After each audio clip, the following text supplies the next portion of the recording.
Hi, everybody. For the last few years, I've been sharing thoughts on LinkedIn and Facebook about business, story, identity, trust, and the strange tension that many of us have felt in our lives between who we actually are and who we feel that we might be allowed to be in the workplace. Now, over time, we've realized those ideas were all connected. So I've decided to build them into an ongoing series that I've entitled The Long Way Home. Now, years ago, many of you are aware or were in a show that I wrote by that name, based loosely on the prodigal son story, not as a story about rebellion, but about identity, wandering, belonging, and finding your way back to yourself.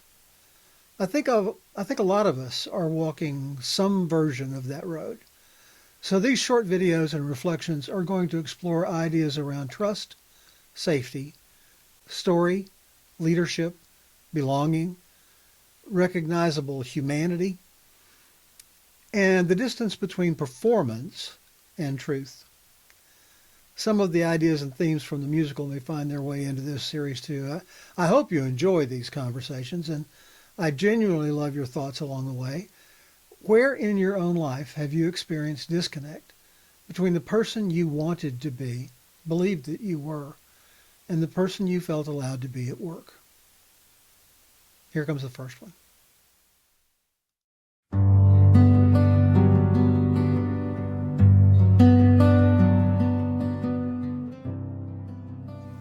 Hey everybody, welcome back. Steve McCurdy here, and today we're going to talk about the notion that most companies really have no idea who it is that they are. Because most businesses don't have a communication problem, they've got an identity problem. You can see it everywhere. Companies trying to sound human instead of becoming human, brands chasing identity and attention while quietly losing coherence, organizations speaking in polished language that nobody believes at the emotional level. Because communication is never separate from character. The way a company answers an email, handles tension, writes a caption, holds a meeting, responds to uncertainty, all of it reveals who it is that they really are. And people feel that faster than a strategy deck can compensate for it.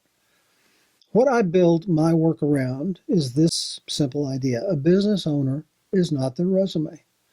That's just what they've done. Who they are is how they think and how they treat the people that they serve. Now, to that end, communication is not decoration, it's behavioral architecture. It tells people whether they are safe with you, and that's a very important thing, as we'll learn over the next several weeks. Whether you're coherent, whether trust even can exist here. In the next decade, the companies that survive won't just have the best messaging. They'll have the deepest alignment between who it is they say that they are and how people actually experience them. Tune in next time. We'll have more of this.